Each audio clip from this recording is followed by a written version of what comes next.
코로나 예방접종을 1차는 아스트라제네카 백신으로 했는데 2차는 화이자 백신으로 맞는 것 어떨까요? 가능할까요?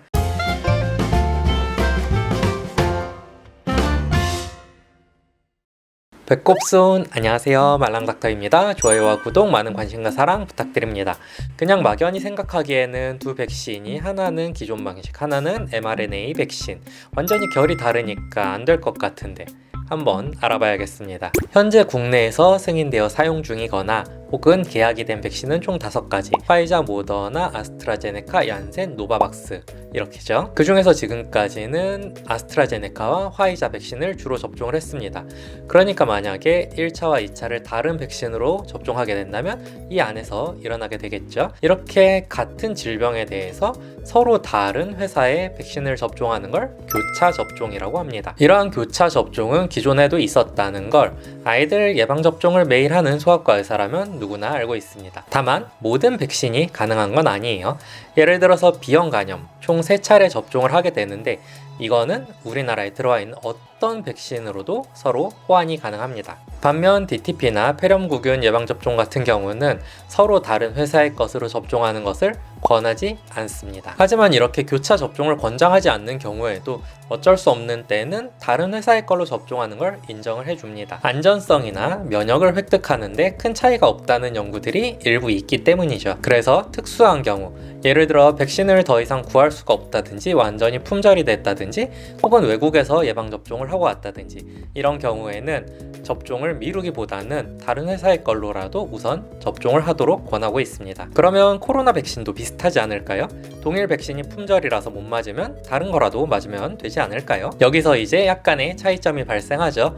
기존 백신들은 오랜 기간 사용되어 왔고 그런 만큼 연구를 할 충분한 시간이 있었고 또 우연히 혹은 어쩔 수 없이 교차 접종을 하게 되는 경우들이 종종 있었을 테고요. 하지만 코로나 백신은 개발 자체도 굉장히 빠른 시간 안에 이루어졌고 시작한 지도 아직 얼마 되지 않았습니다.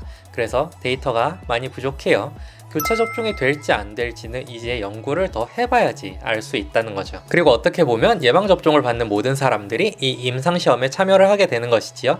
물론 더 나은 방향으로 가기 위한 자발적 참여라고 생각합니다. 근데 이런 청원이 올라오는 걸 보면 국가 단위의 강요는 없어도 집단 내에서의 강요는 있을지도 모르겠다는 생각도 듭니다. 다른 나라들에서는 어떤 연구나 정책들이 있을까요? 국제보건기구 WHO에서는 교차 접종에 대해 일부 국가에서 아직 조사 중이며 이를 추천하기에는 아직 데이터가 모자란다고 말하고 있습니다. 미국 질병관리본부 CDC에서는 아직 안전성이 확립되지 않아 같은 종류의 mRNA 백신끼리도 교차 접종을 하지 말라고 합니다. 백신이 없거나 하는 등의 이유로 동일 백신을 접종받지 못할 경우는 다른 백신을 접종하는 것보다 차라리 최대 6주까지는 기다렸다가 동일한 백신을 투여받는 걸 권하고 있습니다. 하지만 역시나 예외적인 상황, 1차 접종을 했는데 심각한 부작용이 나타났다든지 이런 경우에는 2차 때 다른 예방접종을 하는 걸 권하고 있죠. 반면 교차 접종을 이미 시행 중인 국가들도 있습니다. 독일과 프랑스에서는 현재 젊은 인구에서의 혈전 부작용에 대한 우려로 독일에서는 만 60세 미만, 프랑스에서는 만 55세 미만 사람들에게 이미 1차의 아스트라제네카 접종을 받은 사람들이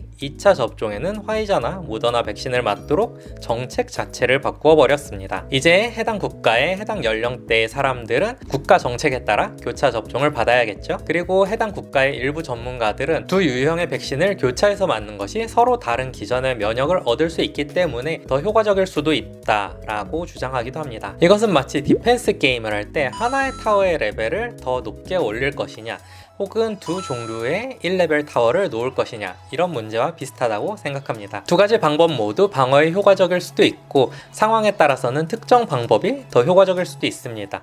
중요한 건 두 가지 방법 모두, 심지어는 1레벨 타워가 한 개만 있는 것만으로도 아무것도 없는 것보다는 예방 효과가 있다는 것이 더 중요하죠.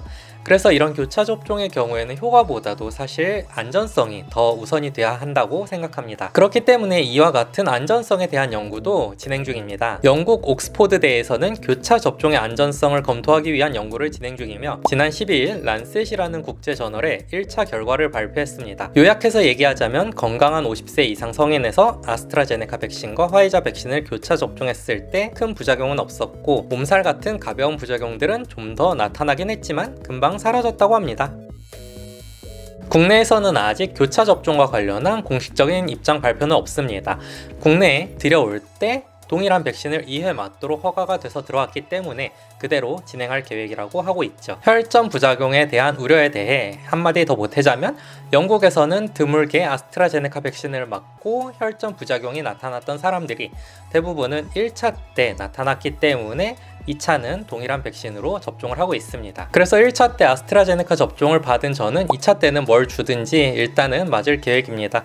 처음 예방접종을 받을 때는 화이자 백신을 맞고 싶다고 말하고 다녔는데 백신 안 맞고 하루하루 매일 불안 속에 사는 것보다는 그냥 맞고서 하루 이틀 고생하는 게 더 낫겠다 싶었어요. 뭐가 됐든 어쨌든 안 맞는 것보다는 나을 테니까요. 물론 이런 이야기도 다 지나고 나니까 할 수 있는 말이긴 합니다. 오늘 제가 준비한 영상은 여기까지. 도움이 되셨길 바라며 다음에 다시 만나요.